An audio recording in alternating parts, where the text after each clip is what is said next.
Hi everyone and welcome back to the Sweetie Nail Supply channel. Thank you for joining us for the beginning of our Nails at Home series. This is part 1 for nail preparation. Today we will be going over a couple different ways to prepare your natural nails for Gel X application. In order to prepare for today's video, I have left my nails naturally as they are with no products. I've also let my proximal nail fold and cuticle grow out quite a bit to show you how to safely and properly remove both. First steps first though, we need to file down the free edge. We have plenty of files in all sorts of desired grits available to choose from on our website. Starting with a 180 grit file, I am just taking down some of that free edge and creating the desired shape.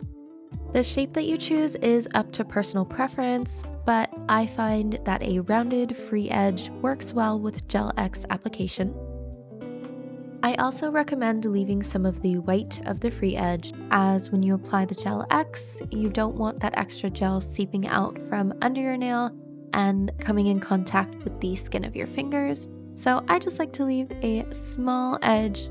You could even leave a bigger edge, it just depends on your preference and if you feel like the edge is going to show from under your design. Next, we need to address the cuticle and the proximal nail fold. I will be using today the Jello cuticle pusher. It is a wonderful metal pusher that is not too sharp on the edge so as to damage your natural nail bed. It has both a flat edge and a curved edge. To begin, you just want to align the curved edge with your cuticle. As shown, don't place the pusher at such a steep angle or you risk scraping off some of the healthy natural nail. And you also don't want it too low as to accidentally slip. Try to keep it somewhat parallel with your nail and just push back that proximal nail fold. The cuticle is actually the bits of white dead skin that comes up when you are pushing back your nail fold. Take this process slowly and make sure that you are not digging too much into your natural nail bed and lifting up healthy nail. After one pass with the pusher, they're looking good, so we are going to continue on to the other fingers. Using that same process, just pushing those proximal nail folds back gently and scraping up that dead skin. Now, in order to remove the rest of the cuticle, we recommend a remover liquid like the milk remover here by Jello. This is the most gentle way to remove the cuticle and recommended for beginners. Now, you could apply this before you push back your proximal nail fold and do everything all at once, but since mine were so grown out, I decided to use the pusher first and then apply the Jello cuticle remover. You can apply a pretty liberal amount here, let it soak in for about a minute, and then use your cuticle pusher to scrape down any of that remaining dead skin. You can see here that cuticle remover just makes it nice and soft so that you can gently scrape away the excess. To clean your pusher, just wipe it off on a lint-free pad with some alcohol. Now, to address the proximal nail fold, you can use cuticle nippers such as these from Jello to cut that back. It is recommended though that you only do this if you have very grown out proximal nail folds, because you really only want to be cutting the portion at the very edge and not too close to your eponychium. Cutting too deep can actually cause bleeding and a potential for an infection, so you really want to be careful with this process, or skip it entirely if you are regularly taking care of your cuticles and pushing them back. If you are going to cut back the fold though, make sure that you are not angling your cuticle nippers too high up so that you're not cutting too deep.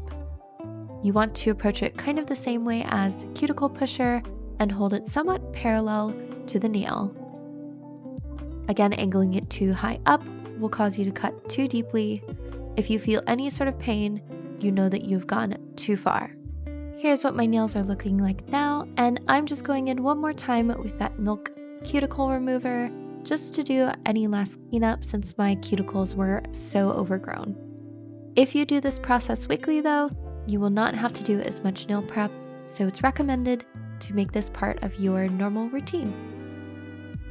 For advanced nail techs and DIYers at home, you can use a cuticle bit like this one from the Yogo Korea collection.